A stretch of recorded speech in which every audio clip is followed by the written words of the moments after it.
As I said, it was up to the states, each individual state, with the money that Biden had allocated to the state. If we're going to get another stimulus package, it seems that the governors in each state will have the ability to do so, and that would be, looks like, by July.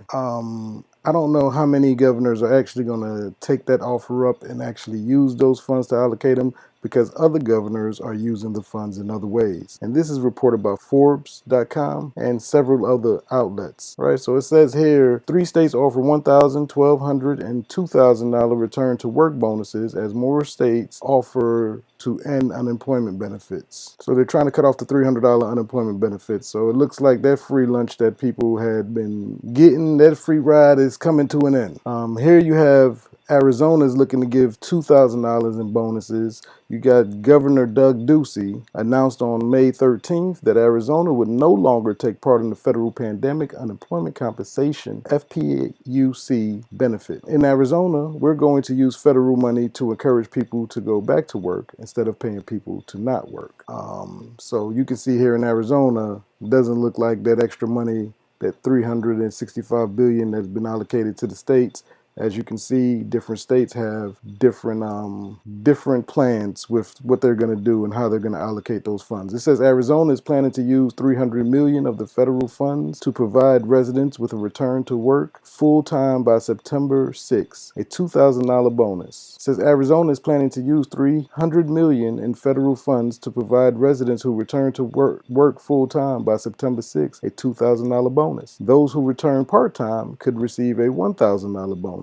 To qualify for the return to work bonus, Arizonians must meet a set of conditions, including already receiving unemployment aid, start working at a job where you can earn less than $25 an hour. Arizona's minimum wage is currently $12.15 an hour. It says additionally, individuals must first complete 10 weeks of work with new employer to qualify for the benefits for that check. So the check in Arizona does come with conditions, and those are the conditions. Then you have Montana. It says Montana is another state that's going to offer a $1,200 bonus to go back to work. Not a stimulus check, not a check to stay home, but it looks like Montana also is looking to start to cut unemployment and start paying people, literally paying people to go to work, giving them an incentive. It says Montana's governor, Greg Gainfort, was one of the first to announce that the state would stop participating in the FPUC program. Incentives matter, and the vast expansion of the federal unemployment benefits is now doing more harm than good, he said in a statement. We need to incentivize Montanans to re-enter the workforce. In lieu of the weekly benefits, Montana will offer a one-time $1,200 bonus to those returning to work. Workers will need to work for 4 weeks before they are eligible for the bonus. The state will allocate $15 million of the Return to Work bonus initiative.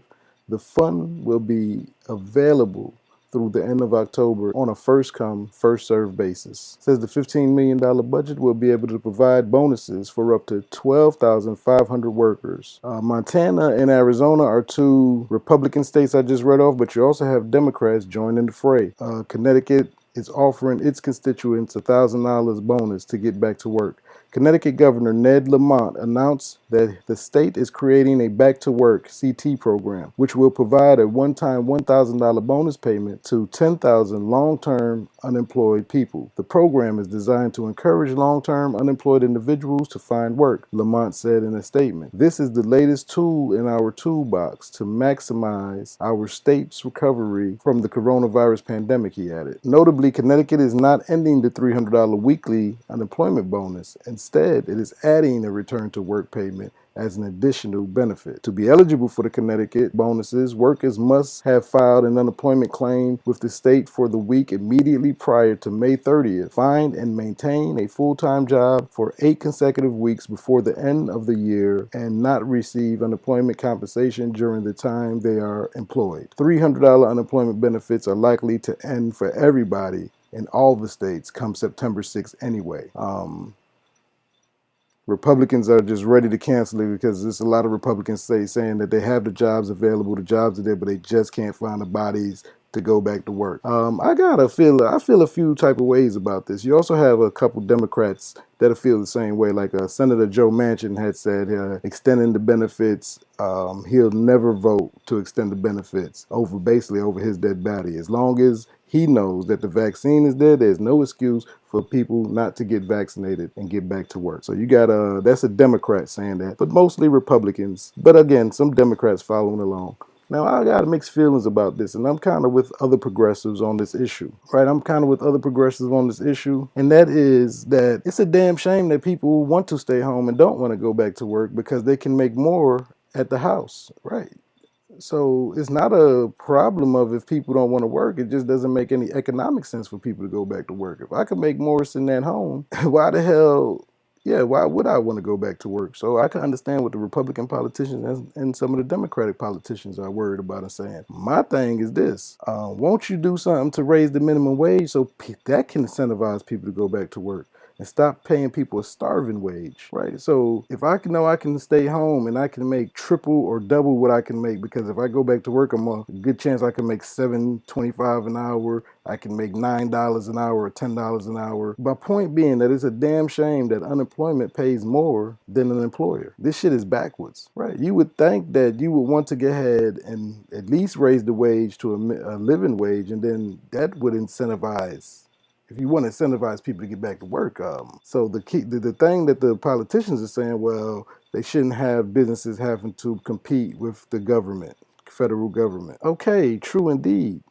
But this is the longest that we have went without raising the minimum wage in forever, right? This is the longest stint that we have went. I think it's been over 20 years now that we have not raised the minimum wage in history of the country, to the point now where people, it's not that people are lazy, and it's not that people don't want to work, but to the point now where people can make more sitting at home than going back to work.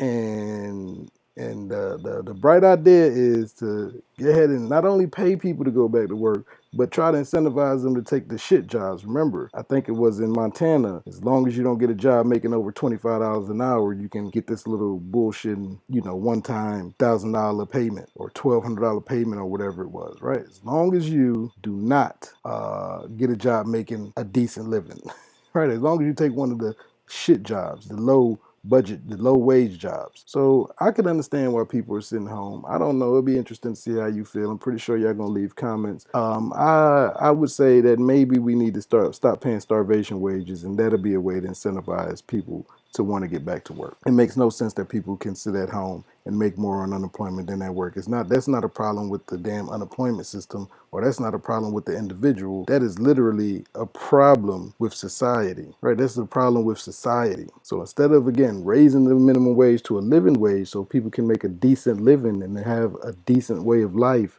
we just gonna cut off any type of support or any type of help, and then not even address the wage crisis in the country and just make people get back to pre-pandemic shit jobs. And now you're having restaurants and complaining left and right. They begging workers to come back, trying to keep workers. But people now are realizing, I believe, and waking up. Like, nobody's coming back to work to goddamn make a starving wage, right? It's going to be hard pressed to find anybody now that people see that, oh, I don't really need this damn job. Or even if I do need the job, not at this shit, hold on, right? When people start to realize trying to come, I was making more sitting at the goddamn house.